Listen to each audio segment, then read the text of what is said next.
여러분, 오늘 본문에는 드디어 예수님이 예루살렘에 오시는 장면이 기록되어 있습니다. 예수님이 공생애를 사시다가 드디어 예루살렘에 들어오시게 되죠.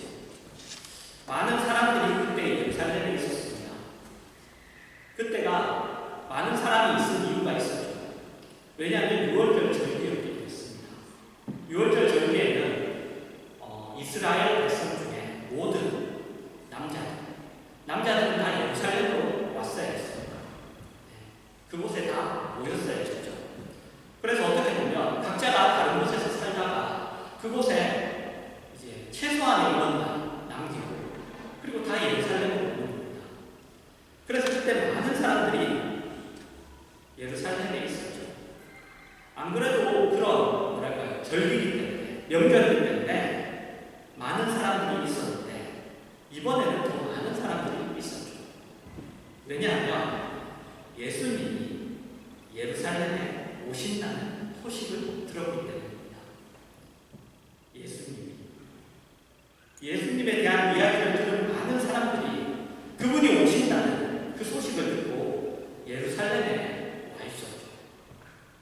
그들 중에는 물고기 2마리와 떡 5개로 5,000명도 넘는 사람들을 먹이시고 나병을 고치시고 걷지 못하는 자를 고치시고 보지 못하는 자를 고치시고 그리고 예루살렘에 오시기 얼마 전에는 죽은 나사로까지도 이렇게 살려주신 그 이야기를 듣는 사람들도 있었고 그리고 그 현장에서 직접 그 기적을 본 사람들도 있었고 또 예수님이 고쳐주셔서 자기의 병이 나은 사람들도 그들 중에는 있었습니다. 그 많은 사람들이 예루살렘으로 오시는 그 예수님을 기쁘게 맞이합니다. 그들이 예루살렘에 들어오시는 예수님을 보며 외칩니다. 호산나 찬송하리로다 주의 이름으로 오시느니 곧 이스라엘 왕이시여 라고 이렇게 외치죠.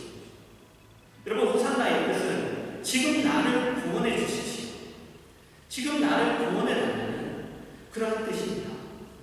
그러니까 지금 많은 사람들이 예수님에게 지금 나를 구원해 주십시오, 당신만이 우리를 구원하실 수 있는 왕이십니다 라고 이렇게 도움을 청합니다. 그 도움을 구하는 그러한 말을 하면 그 예수님을 기쁨과 감격으로 맞이하고 있습니다. 그러나 우리가 알다시피 바로 이렇게 기뻐 찬송하며 예수님을 맞이했던 그 사람들이 얼마 지나지 않아서 예수님을 십자가에 못 박아 죽을 것을 요구합니다. 예수님은 많은 사람들에게 도움이 되는 기적들과 그리고 선한 일들을 하셨습니다. 물론 그 가운데 어떤 사람들은 예수님을 반대했던 사람들도 있었고 그리고 어떤 사람들은 예수님을 따랐습니다. 그러나 결국은 여러분, 모든 사람들이 그분을 버립니다. 어떻게 이런 급격한 그런 변신 이런 것들이 생길 수 있었을까요? 어떻게 그렇게 완전히 극단적으로 180도 다른 그런 변화가 생길 수 있었을까요? 거기에 대한 성경은 예수님을 향한 많은 사람들의 기대와 그리고 예수님이 가시는 길 그것이 서로 달랐기 때문이라고 이렇게 이야기합니다. 여러분, 오늘 본문은 이미 예언된 그러한 사건입니다. 하나님이 계획하신 일, 그 예언이 실현된 것이죠. 스가랴서 9장 9절입니다. 시온에 따라 크게 기뻐할지어다 예루살렘에 따라 즐거이 부를지어다 보라, 내 왕이 내게 임하시나니 그는 공의로우시며 구원을 베푸시며 겸손하여서 나귀를 타시나니 나귀의 작은 것 곧 나귀의 새끼니라. 왕이 와서 이제 구원을 베풀 것이라고 합니다. 그리고 그 왕은 나귀를 타고 오는데 그것도 나귀의 큰 나귀를 타고 오는 것도 아니고 나귀 새끼. 여러분, 나귀 새끼를 타면 어떨 것 같습니까? 만약에 키가 큰 자가 나귀 새끼를 타면 그 발이 이렇게 바닥에 질질 끌리겠죠. 네, 말을 타고 오는 것이 아니라 그렇다고 해서 나귀의 큰 나귀를 타고 오는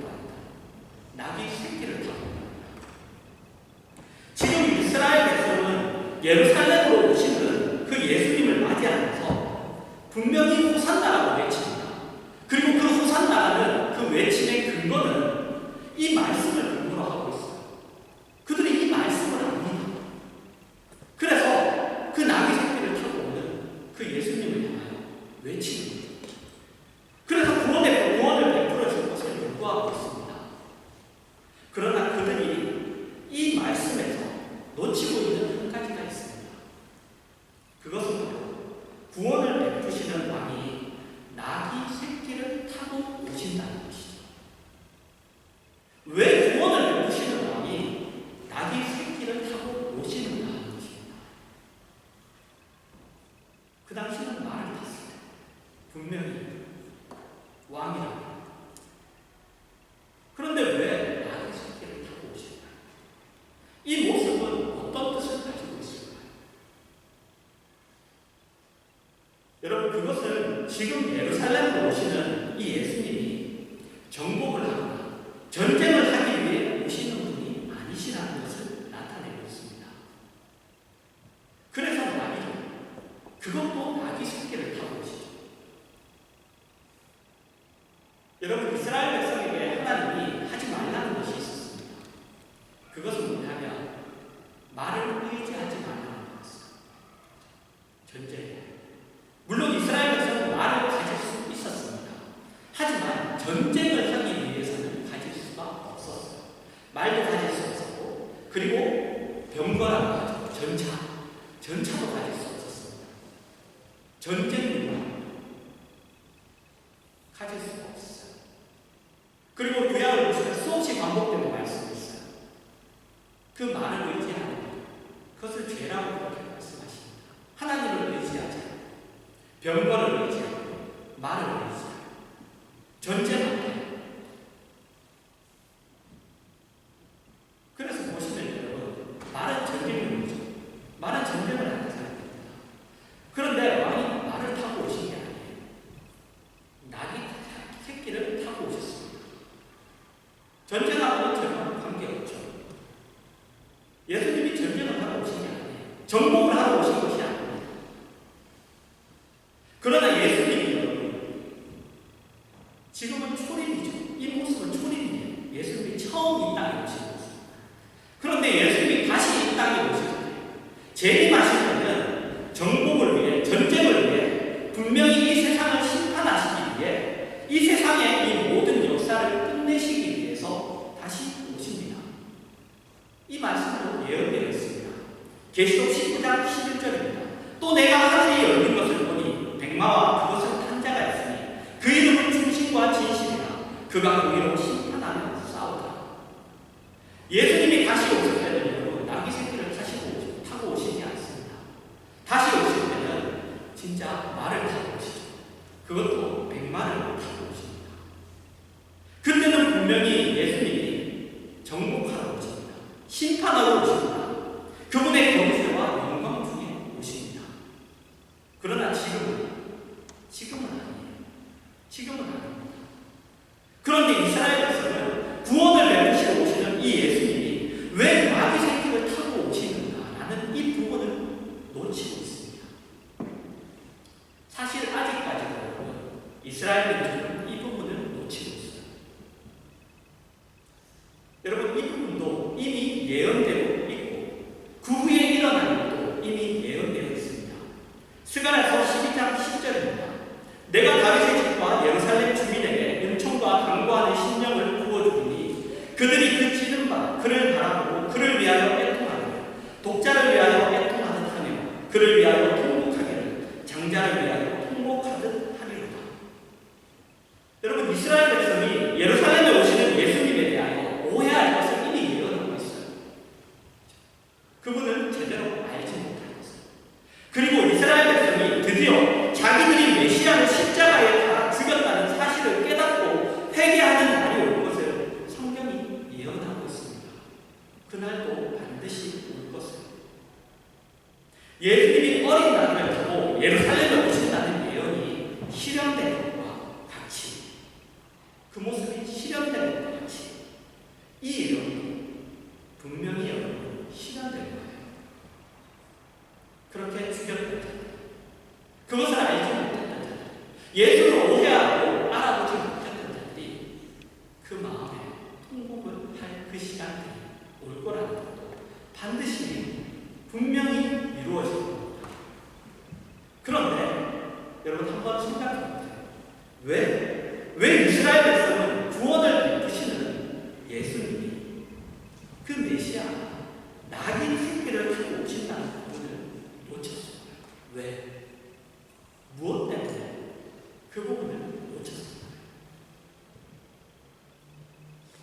여러분, 이 일은 앞에서도 현재도 이스라엘 민족에게서 진행 중이라고 말씀드렸습니다.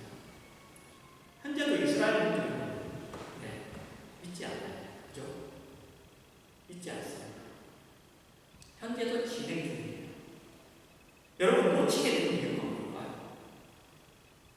그들은 자신들이 구원이 필요한 자라고 생각하지 못했습니다. 자신들은 구원이 필요한 자, 나도 구원이 필요한 자라고 생각하지 못했어요. 지금 이스라엘 민족들도 본인들에 대해서 그렇게 생각합니다. 자기들은 이미 선민이고 하나님의 백성이기 때문에 우리는 구원이 필요 없다. 우리는 이미 구원을 받은 자라고 생각해요. 받은 자라고 생각해요.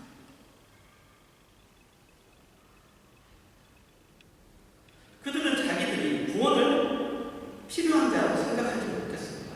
그들은 자신들에게 구원은 당연한 것이고, 그래서 메시아가 오시기만 하면 지금 자기들을 불편하게 하고 핍박하고 있는 이 어려움 속에서 구원해 줄 것이라고만 그렇게 생각했어요. 그들은 자기들이 회개가 필요한 죄인이라고, 고침을 받아야 하고 죄값을 치러야 하고 거듭나야 할 회개가 필요한 대상이라고 꿈에도 생각하지 못했습니다. 그럼 그들 앞에 예수님은 자신이 이들의 죄를 대신하러 오셨다고 하십니다.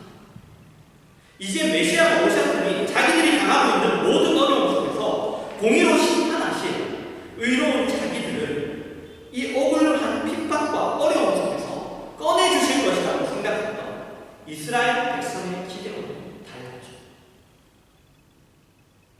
그래서 예수 그리스도를 오해할 수밖에 없었고, 왜 나에게로 타고 오시는가 하는 것을 놓칠 수밖에 없었습니다. 여러분, 오늘날에도 이런 오해가 있습니다. 우리는 하나님을 믿고 예수 그리스도를 주라고 시인합니다. 그런데 이 하나님을 믿고 예수 그리스도를 주라고 시인하는 것이 오늘 나에게 맡겨진 인생과 나라는 이 존재에 그 하나님이 어떤 계획이 있으시다는 것을 놓치고, 내 계획과 내 욕심도 있고, 그래서 단지 하나님은 내게 필요한 것을, 내가 필요한 어떤 것을 요구하고 얻을 수 있는 대상으로밖에 생각하지 않습니다. 하나님이 나에게 어떤 뜻이 있다는 것을 놓칩니다.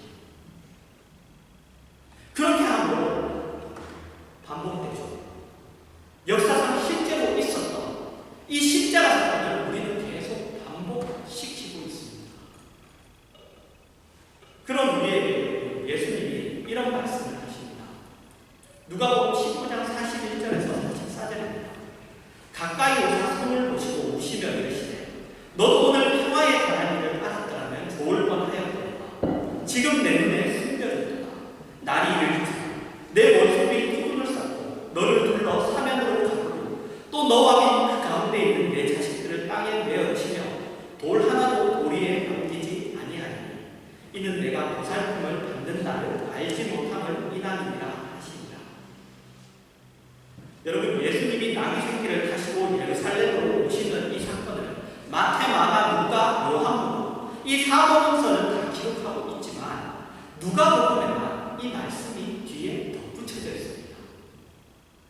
예수님은 그래서 예수님이 예루살렘에 오시는 사건에 두 가지 메시지가 있습니다.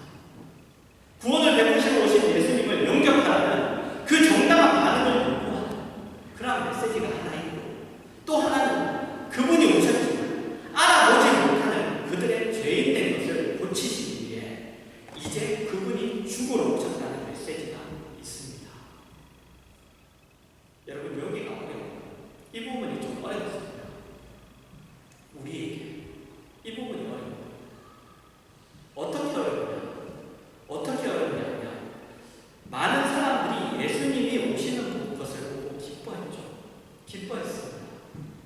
이제 우리의 모든 어려운 형편에서, 우리의 모든 환난과 고통과 핍박 속에서 그가 구원하시리라 이렇게 기대했습니다. 그러나 예수님은 그렇게 하지 않으셨습니다.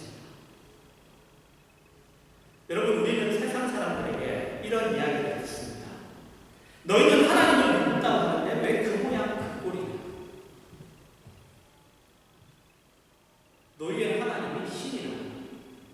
너희는 왜 그 모양? 다른 사람보다 더 낫지 않아? 삶의 형편도 더 나은 거야. 왜 그 모양? 그 꼴이야. 그리고 우리 스스로도 이렇게 생각하죠. 내가 예수를 믿는데도 불구하고 왜 믿지 않는 것과 무슨 차이가 있나?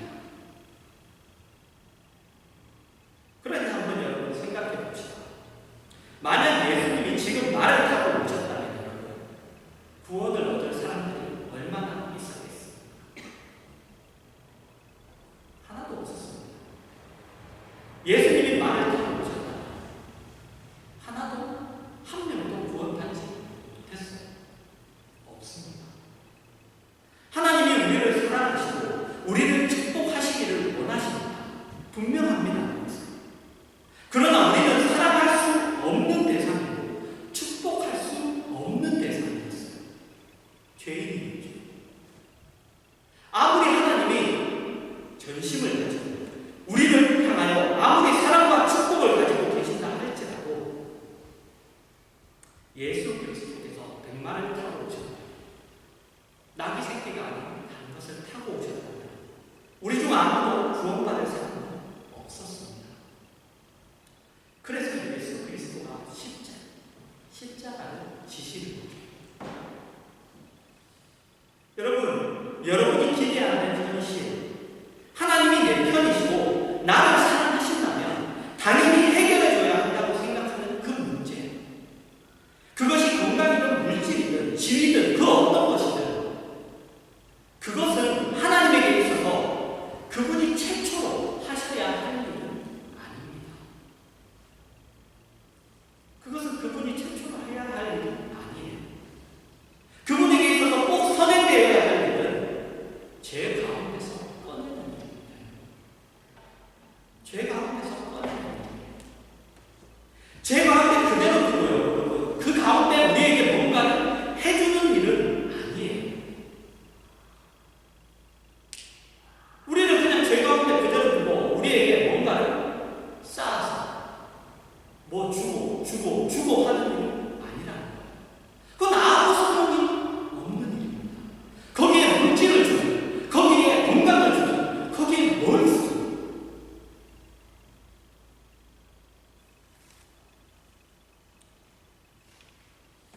그럼에도 불구하고 우리는 끊임없이 이스라엘 백성과 같은 신앙의 실패를 반복하죠. 우리의 신앙생활 중에 가장 많은 부분을 차지하는 내용이 하나님이 왜 이렇게 하시는지 모르겠다. 하나님이 왜 이렇게 하시는지. 이제 나의 새끼를 가르치고 오신 예수님을 내가 인정했으니까, 내가 예수님을 믿었으니까 이제 백마를 타시고 오시는 예수님이 초조한 거예요. 이제 나에게 그분이 초조한 겁니다. 왜 안 오시나? 왜 이렇게 안 해주시나?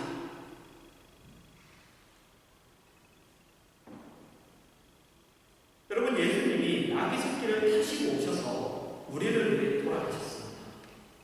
그리고 백마를 타고 분명히 다시 오십니다. 그러면 여러분, 지금이라는 이 시간은 그분이 나귀 새끼를 타시고 오신 것을 인정해야 되며 우리도 나귀 새끼를 타신 예수 그리스도를 따라가야 되는 시간입니다. 여러분, 성도의 인생이라는 것은 결국 주님이 걸으신 길을 따라가는 것 외에 아무것도 아닙니다. 그것 외에 아무것도 아닙니다.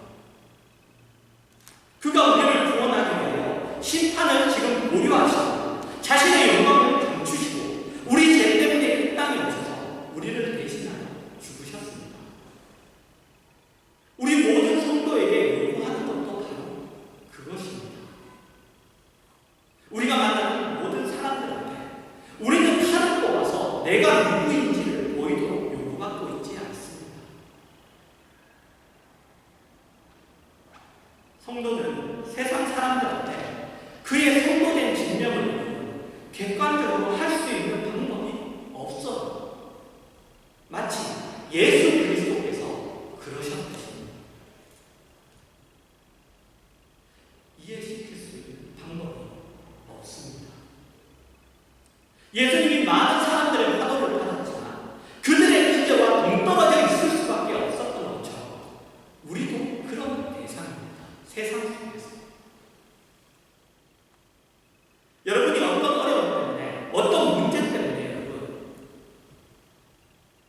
기독교라는 신앙을 가질 수 있습니다.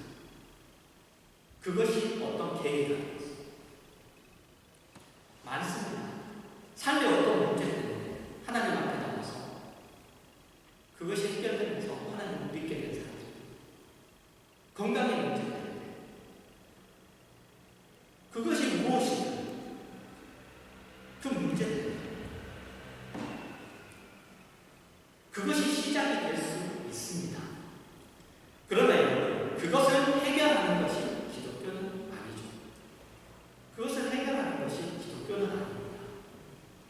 그것이 해결되는 것으로 답을 얻기는 우리가 신앙생활을 하다 보면 힘들다는 것을 알게 됩니다. 오히려 여러분, 우리는 그것이 해결되는 것으로 우리가 답을 가지는 것이 아니라 이런 것으로 우리가 답을 가지죠. 그것이 해결되어서가 아니라 그것을 통하여 인생이 무엇인가를 보게 돼요. 영혼이 있다는 것을 알게 돼요. 그것을 우리가 알게 됩니다. 그리고 그것이 우리가 하나님을 믿는다는 것이 모든 것을 뛰어넘는다는 것을 발견하는 것으로 우리가 답을 얻게 됩니다.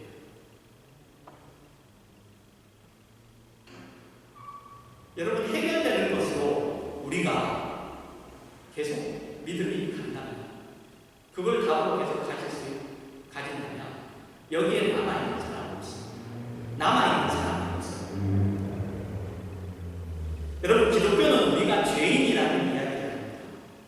우리가 하나님을 모르고 있다는 이야기에 전초점을 맞추고 있습니다. 하나님을 모르며, 하나님을 섬길 줄 모르며, 하나님에 의해 만들어진 존재임에도 불구하고 그분에게 영광을 돌릴 줄 모르는 배신자, 눈먼 자, 영적으로 죽은 자라는 지적을 하며 돌아오는 것을 연구하고 그것을 위하여 그분이 우리 죄를 대신했다는 기록을 우리에게 보여주는 정도입니다. 내가 누구인가? 내가 매번이 해야 할 일이 무엇인가? 그것을 확인시켜주는 정도예요. 거듭나야만 아는 정도입니다. 여러분, 오늘도 우리는 쉽게 호산나를 외칠 수 있습니다. 매년 돌아오죠. 매년 돌아옵니다. 오늘도 우리는 쉽게 호산나를 외칠 수 있어요. 그러나 기억해야 합니다. 그 호산나를 외쳤던 제자들, 그분이 십자가에 달려 죽으신 것이라는 이야기에 당황했죠. 그리고 실제로 그분이 십자가에 달려 돌아가시자 어떻게 했죠? 도망갔습니다. 이 제자들도 여러분 다 호산나를 외쳤어요. 외쳤습니다. 그런데 다 도망가 버렸죠. 그리고 이런 기록이 나옵니다. 누가복음 24장 13절에서 26절입니다. 그날에 그들 둘이 예루살렘에서 25일이 되는 엠마오라는 마을로 가면서 이 모든 된 일을 서로 이야기합니다. 그들이 서로 이야기하며 문의할 때 예수께서 가까이 이르러 그들과 동행하시다 그들의 눈이 가려져서 그인 줄 알아보지 못하고 예수께서 이르시되 너희가 길 가면서 서로 주고받고 하는 이야기가 무엇이냐 하시니 두 사람이 슬픈 빛을 띠고 머물러 서다. 그 한 사람이 글로바라 하는 자가 대답하여 이르되 당신이 예루살렘에 체류하면서도 요즘 거기서 된 일을 혼자만 알지 못하느냐. 이르시되 무슨 일이냐. 이르되 나사렛 예수의 일이 그는 하나님과 모든 백성 앞에서 말과 일에 능하신 선지자이니 우리 대제사장과 관리들이 사형 판결을 넘겨주고 십자가에 못 박았느니라.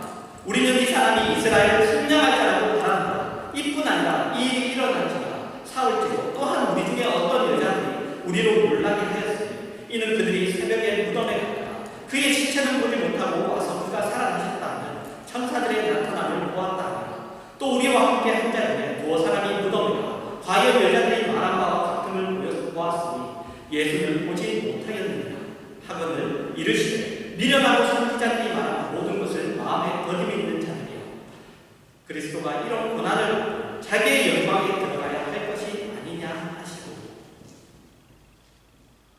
미련하고 선지자들이 말한 모든 것을 마음에 더듬이 있는 자들이요. 어쩌면 우리는 여러분 이 지적에 합당한 자들, 미련하고 선지자들이 말한 모든 것을 마음에 더디 있는 자들. 성경의 여러분, 전 문신입니다. 성경의 전 문신은 우리를 향하신 하나님의 뜻과 약속들과 그분이 행하신 능력들을 기록하고 있습니다. 그러나 우리의 뜻은 그분의 뜻에 있지 않습니다.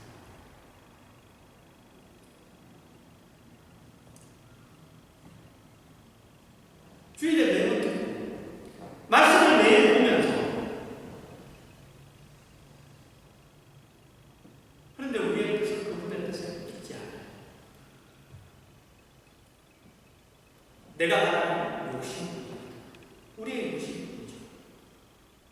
내가 말하는 욕심에 하나님 말씀을 근거로 놓고 하나님이 이렇게 하셨으니까 이해 주십시오라고 하고 있는 거예요.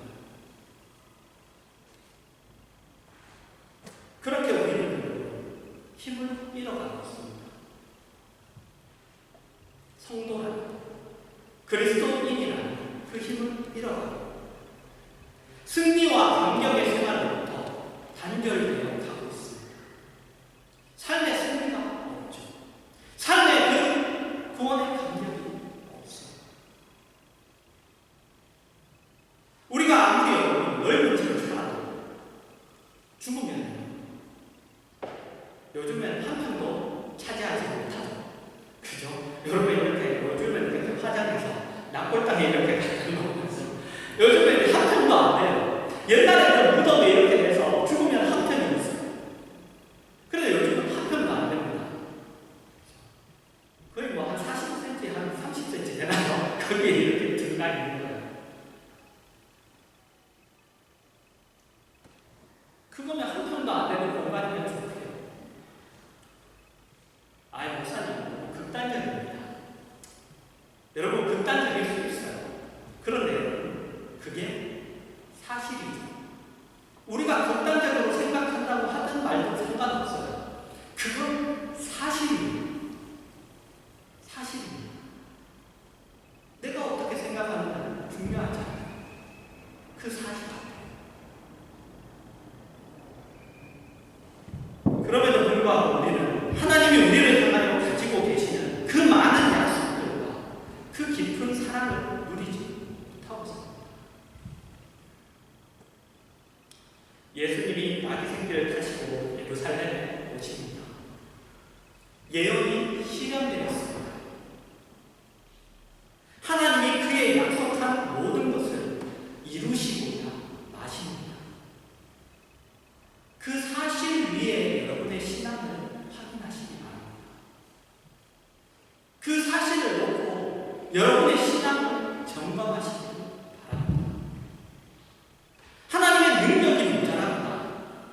여러분을 향한 하나님의 사랑이 식은 것이 아니에요. 절대로 그렇지 않습니다. 여러분의 미련과 연약함을 인정합니다. 그의 약속 속에 성도가 걸어야 할 그 마땅한 길을 마음속에 한번 생각해 보십시오. 내가 어떻게 걸어야 될지. 다만 여러분, 사명과 책임이 아니에요. 여러분이 축복과 행복과 감격을 위해서요. 하나님은 하나님이 하시고 싶으신 무슨 일을 위하여 우리를 착취하시는 분이 아니죠. 우리를 사랑하시는 분입니다.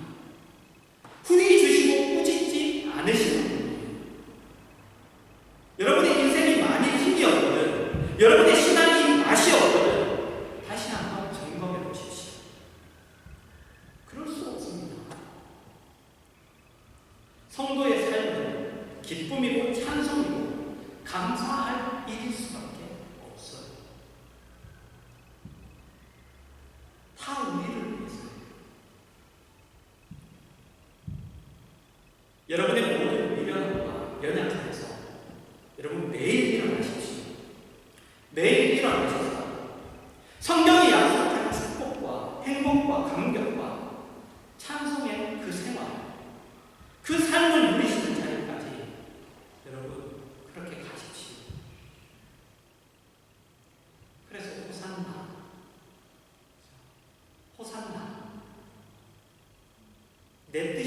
있는 호산나가요.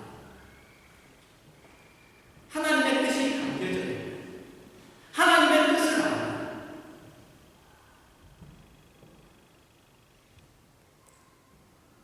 호산나라는 그 외침의 진정한 그 의미와 그 이해를 가지시는 그러한 여러분의 신앙과 그리고 여러분의 신앙의 인생이 되기를 주님의 이름으로 축원합니다.